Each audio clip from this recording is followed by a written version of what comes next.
Hello and welcome back to Core Finance. I'm Matt Brown. I'm joined today by Shone of explainthemarket.com.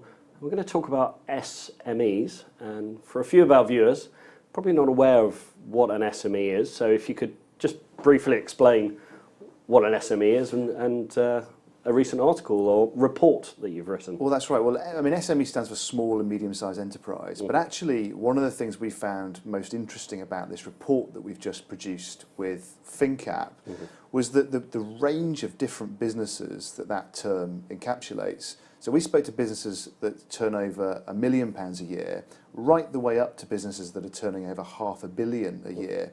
So there's a huge range of different businesses. And one of the sort of interesting points about kicking off this work that we've done was that 99% of all UK businesses fall into that category.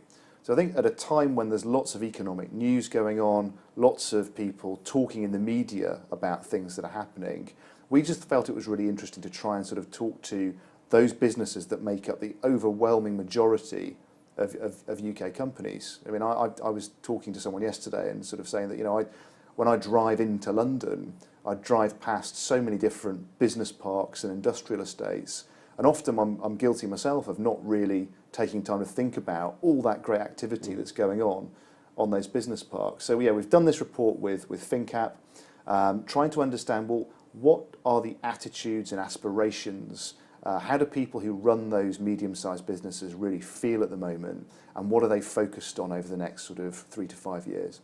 Understood. I mean, as you rightly said, there seems to be a lot of press coverage around FTSE 100 companies, and certainly with regards to Brexit and whether they support the government for Brexit and what that actually means for them. But in the meantime, the engine room of the UK are the SMEs. And in your report, what were their main concerns? Are they concerned about Brexit, for example? Well, what was interesting is they do have concerns. So these are people who are worried about all sorts of different things, but their worries are not the same necessarily as the worries that you see often in the mainstream media. So the number one worry that we found for business owners across the country was cybersecurity. And you look down the list of other worries, and it's things like, how do we find the right people to hire? How do we get advice about how to fund our next round of growth? And Brexit was a concern, but it was quite a long way down the list. When you sit down and talk to a lot of these business owners, what really sort of strikes you is, firstly, how ambitious they are, and secondly, how kind of driven and sort of self-motivating these people are. There's a real sense of, yes, there might be some macro concerns out there, but there's always something difficult to try and navigate through. And actually our focus is, well, how are we going to focus on, how we're going to navigate through it over the next few years. So, confidence amongst this group, actually, we found was greater than perhaps some of the huge multinationals that we hear so much from.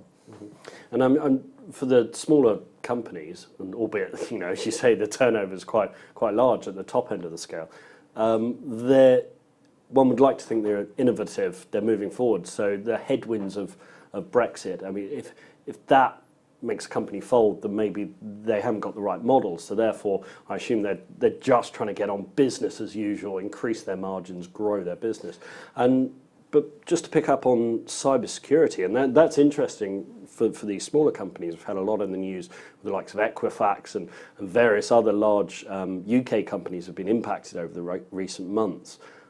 Is that such a big concern, though, for these small companies? I think one of the reasons that it is a concern is about how do you control your business. So people are thinking about, how do we make sure that we're secure, we protect what we've built up so far, and then how do we make sure that we absolutely maximise the growth opportunity that we've got over the next few years. And one of the biggest ways that people were thinking about that issue of growth was it's about getting the right sort of help. And one of the interesting things we found is when we asked business owners to look back over the last few years and talk to us about funding and how they manage funding for growth, often the focus was very much on private equity. That was it just completely dominated the options that people had. But then when we asked the same people to think about, okay, well, what about the next few years? What options are you considering there? there we found a much broader range of options that people were considering. So investor networks, crowdfunding was coming up, and then increasingly IPO as an option seemed to be featuring more now than it has done over the last few years. You know, we've got now things like AIM and other markets, different ways of accessing the London Stock Exchange, for example. So I think there's a real story here about sort of UK bosses who are thinking, okay, you know, I want to understand the full gambit of options available to me when it comes to growing my business. Understood. And what was the kind of general overview? Was it an optimistic overview of the years to come, certainly in the UK economy as a whole and for businesses individually? Was that the case, or was it more of a pessimistic view? No, incredibly optimistic. So we found, you know, over 90% of people that we surveyed said they're expecting growth next year.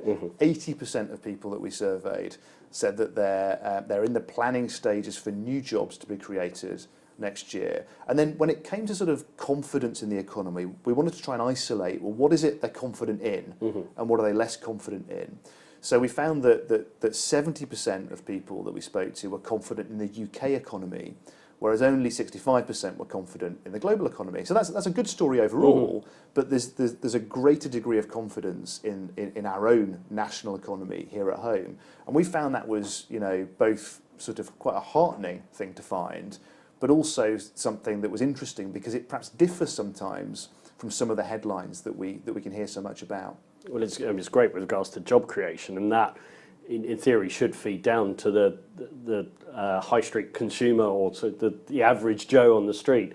So that's positive. Were there any specific sectors where you felt that they were more optimistic than others? Yeah, I mean, the technology sector as a whole is obviously thriving at the moment. You've got, and you look at particular areas. So there's clearly something very exciting happening across the east of England. So Cambridgeshire, for example, and we know there have been many great examples of tech businesses there. Equally, Northern Ireland seems to be having a real thriving tech sector at the moment with lots and lots of confidence. But equally, across financial services, payments businesses seem to be an area where there seem to be an awful lot of activity and confidence too. So, all of these sort of main industries that we hear so much about in the media, these small and medium-sized enterprises are providing, almost the backbone to driving these industries forward. Fantastic. So it's not just London-centric. And that was one. London obviously came out very, very highly when people were talking about confidence and future investment and growth.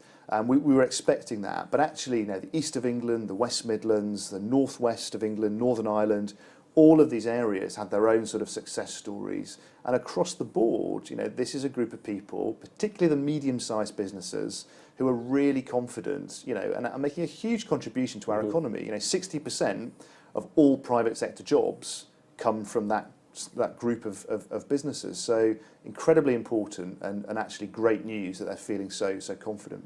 Fantastic. And if our viewers need to find out more about this report or more about your company, how do they go about that? Well, we part of this project is all about hearing the voice of small and medium-sized enterprise directors and owners and people interested in that. So, you can go to the FinnCap website, Google FinnCap, FINNCAP, or you can come and tweet me at Guy Shone, and we'll make sure that your voice is heard. And we want to get as many people involved in this conversation as possible. We're going to run it for a good sort of 9 to 12 months going forward, and we want to listen to that voice that perhaps hasn't been listened to quite as much as it could have been so far. Fantastic. Well, it sounds like a positive story. Guy Shone of explainthemarket.com, thank you so much for joining us today.